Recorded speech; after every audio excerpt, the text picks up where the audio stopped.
Ah, la gestion d'une association. C'est souvent synonyme de chaos administratif, n'est-ce pas? Et si on pouvait transformer tout ce désordre en un système super bien huilé, parfaitement maîtrisé? C'est exactement ce qu'on va voir ensemble. Comment on passe d'une simple gestion de contact à un vrai pilotage stratégique de son asso. Franchement, qui n'a jamais connu ça? Jongler entre la liste des membres sur un fichier Excel, les coordonnées des donateurs perdus dans les emails et les plannings des bénévoles sur des bouts de papier. C'est un vrai casse-tête. Ça épuise, ça prend une énergie folle et un temps précieux, un temps qu'on aimerait tellement mieux passer sur le terrain à faire avancer la mission de l'association. Eh bien, ce défi, il a un nom, c'est le chaos des contacts. C'est vraiment le point de départ pour beaucoup d'associations. Une dispersion de l'info qui, au final, paralyse tout, freine l'efficacité et même les meilleures intentions du monde au quotidien. Alors, juste pour bien visualiser, imaginez le contraste. D'un côté, on a l'ancienne méthode. Des fichiers Excel partout, des boîtes mail qui explosent, des montagnes de papier. Et de l'autre, la promesse d'une base de données unique, centralisée. Le passage de l'un à l'autre, attention, ce n'est pas juste une petite amélioration, hein, c'est une vraie révolution. Et au cœur de cette révolution, qu'est-ce qu'on trouve? Une idée toute simple, mais hyper puissante. Une base de données centralisée. Elle devient la seule et unique source de vérité pour toute l'asso. Fini les doutes, fini les infos contradictoires qu'on trouve à droite à gauche.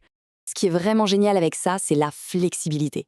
Parce que ce soit les adhérents, les donateurs, les bénévoles, ou même les fournisseurs, les parents, bref, absolument tous les contacts de l'association, ils trouvent leur place au même endroit.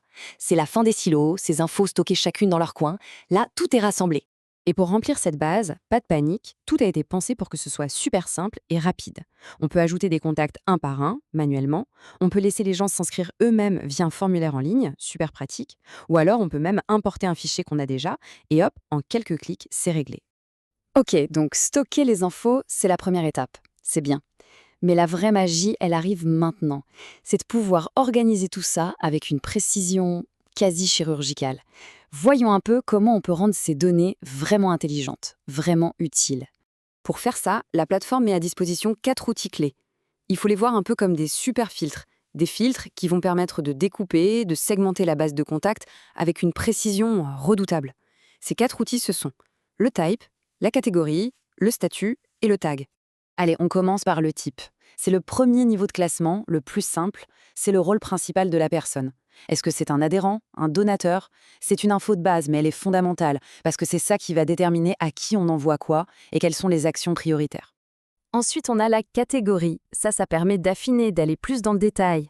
Par exemple, un adhérent, il peut aussi être membre du bureau ou encadrant. Et cette distinction, elle est super importante pour la gestion interne. Pour convoquer les bonnes personnes à une réunion spécifique, par exemple, c'est crucial. Le statut, lui, il est dynamique, il évolue. En gros, il suit le parcours de la personne dans l'asso. Est-elle active ou a-t-elle été radiée? C'est un indicateur super important pour savoir, par exemple, qui a le droit de vote à l'AG ou qui doit penser à renouveler sa cotisation. Et pour finir, le tag. Le tag, c'est le post-it numérique, j'adore cette image. C'est une étiquette toute simple, super flexible, on peut mettre dossier à compléter ou à recontacter en priorité. Ça permet de gérer des actions ponctuelles sans tout chambouler dans la structure. Bref, c'est l'outil parfait pour être agile au quotidien. Bon, maintenant que tout est nickel, super bien organisé, il est temps de passer à l'action. Et c'est là que la vraie magie opère. C'est là qu'on va voir le gain de temps qui est juste massif. Imaginez un peu le truc. On sélectionne tous les contacts qui sont de type adhérent et dont le statut est à renouveler. Ensuite, on choisit l'action envoyer un mail de rappel. On clique et c'est fait. C'est tout. Pensez à toutes les heures de travail manuel que ça économise. Et des possibilités comme ça, il y en a des tonnes. Envoyer un mail ou un SMS à tout un groupe, modifier le statut de tout le monde dans une catégorie après un événement, ou même un truc génial, fusionner les doublons qui polluent la base de données. Toutes ces tâches qui sont répétitives, qui sont fastidieuses, eh bien maintenant elles sont automatisées. Mais attention, cette puissance des actions de groupe, elle vient de quelque chose de précis, la richesse des infos qu'on a sur chaque personne. Parce que derrière chaque nom, il ne faut pas voir juste une ligne dans un tableau. Non, il y a un dossier complet, c'est un véritable univers d'informations. Et dans chaque dossier, on trouve tout. L'historique des achats et des règlements, le planning des activités passées et à venir, les documents importants qui sont attachés, les droits d'accès au système et même un journal qui trace absolument chaque modification. Au final, on a une vision à 360 degrés complète et instantanée de la relation de chaque personne avec l'asso. Le parcours, au final, il est limpide, non?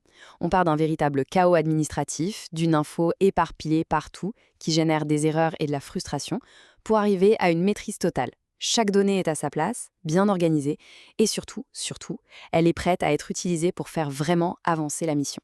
Et tout ça, ça nous amène à la question la plus importante. En libérant tout ce temps qu'on passait sur les tâches administratives, qu'est-ce qu'on pourrait accomplir de plus pour sa mission? C'est peut-être là, en fait, que se trouve la plus grande valeur de tout ça, retrouver du temps pour ce qui compte vraiment.